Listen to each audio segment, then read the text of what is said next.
Olá, sejam bem-vindos ao plano de estudo tutorado do componente curricular de História do 8º ano.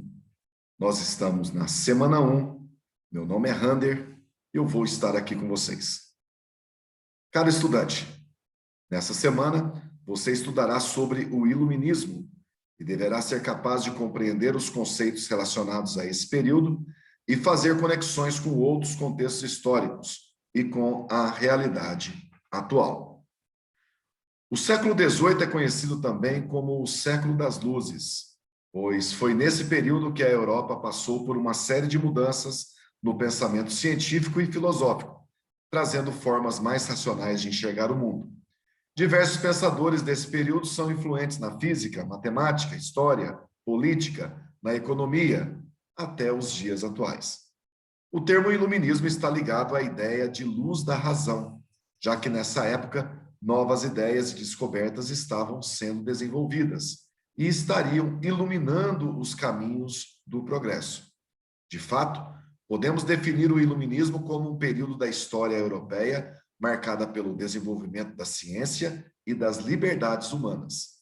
Dentre essas mudanças, podemos citar 3 grandes áreas: a ciência, a política e a economia. No campo da ciência, a física e a matemática passam a ter um enorme valor.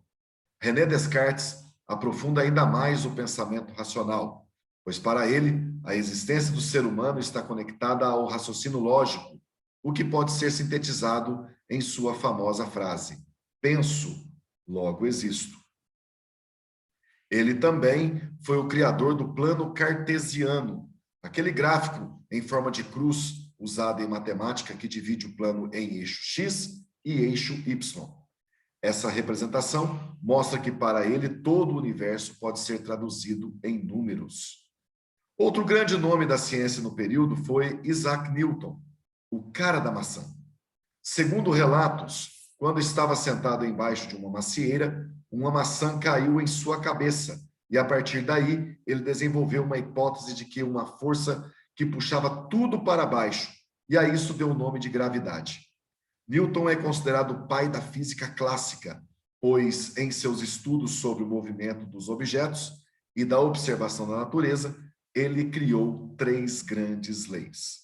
A primeira lei de Newton, lei da inércia: todo corpo parado tende a permanecer parado até que algo o empurre.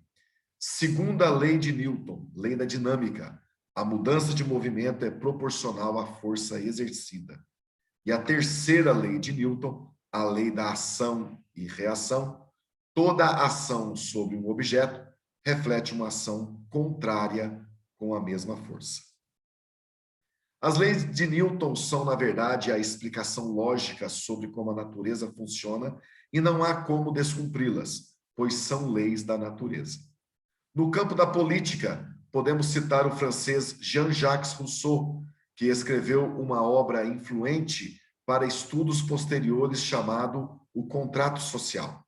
Nesse livro, ele afirma que a sociedade faz um acordo político com seus governantes, aceitando terem suas liberdades limitadas em troca de proteção contra a desordem que os pensadores da época chamariam de estado de natureza.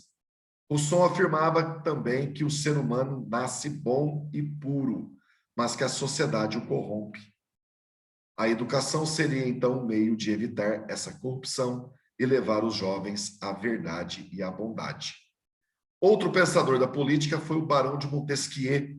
Ele criticava o poder absolutista dos reis, que tinham o poder concentrado em suas mãos, e isso deixava os governos bastante autoritários.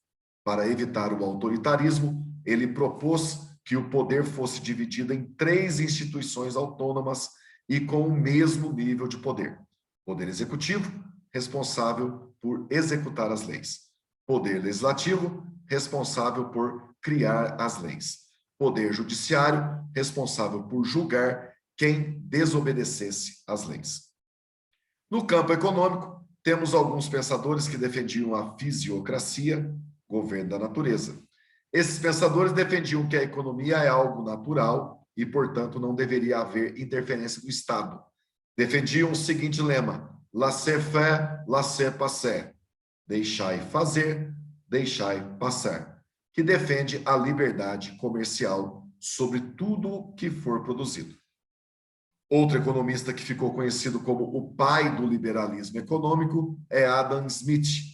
Em seu livro A Riqueza das Nações, ele afirmava que a riqueza de um país era medida pela quantidade de trabalho feito por todos os seus membros.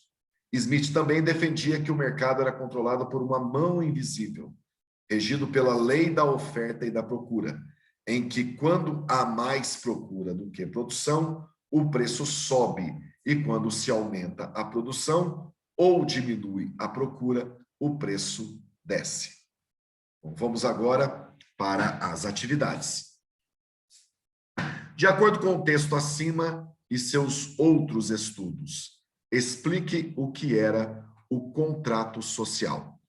O contrato social idealizado por Rousseau reflete o pensamento do qual a organização social e o poder político precisam ser aceitos pelo homem para que a sociedade seja regida por leis de ordem que garantam a segurança a todos.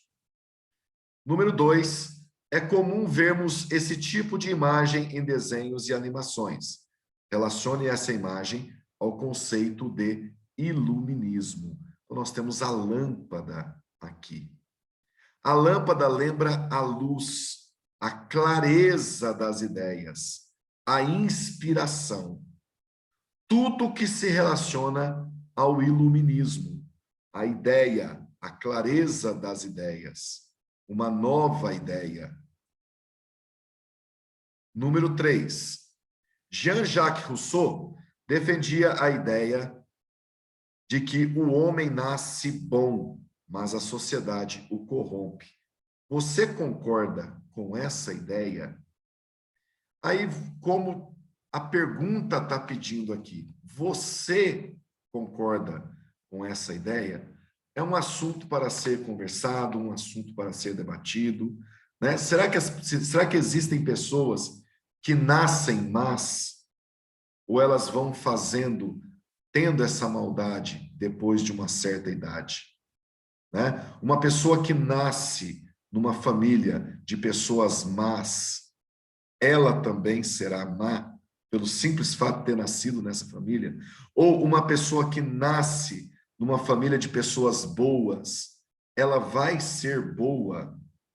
Então, é um assunto que deve ser muito conversado, né? Debatido, jamais discutido, né? Debatido. É o debate de ideias. Número 4. Adam Smith afirmava que o mercado se regula sem a intervenção do Estado, pois segue a lei da oferta e da procura. Nos últimos meses, muitos produtos sofreram alteração de preço devido à pandemia. Dê um exemplo do que mudou de preço onde você mora devido a esse momento e explique o motivo do aumento.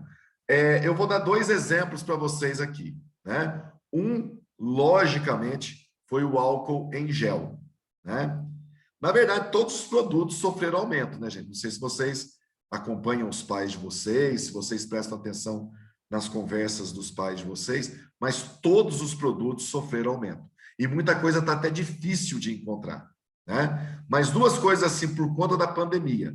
O álcool em gel aumentou de preço, assim, absurdamente. E outra coisa também, máscara. Essas máscaras descartáveis, elas custavam centavos. Você comprava uma caixa de máscara descartável por R$1, R$2 no máximo. E hoje, olha onde está o preço, né? A caixa está mais de R$100. E mesmo essas máscaras de pano, né, que a gente nem sabia que existia. Estamos sabendo agora. Quando que a gente imaginou que ia usar essas máscaras, né? Máscara cirúrgica. A gente via dentista, né? No máximo um médico usando aquilo. A gente nunca ia esperar de usar isso, né? Montesquieu sugeriu que o poder fosse dividido em 3: executivo, legislativo e judiciário. Esses 3 poderes deveriam ser autônomos, ou seja, não podem interferir no poder do outro. Analise por que deve haver essa autonomia. Montesquieu propôs a separação para que nenhum poder seja maior que o outro, ou seja, para que houvesse um equilíbrio. E um verificava as atitudes do outro, para que a Constituição fosse cumprida. Ok? Então, aqui encerramos a nossa aula. Muito obrigado a todos e até a nossa próxima aula.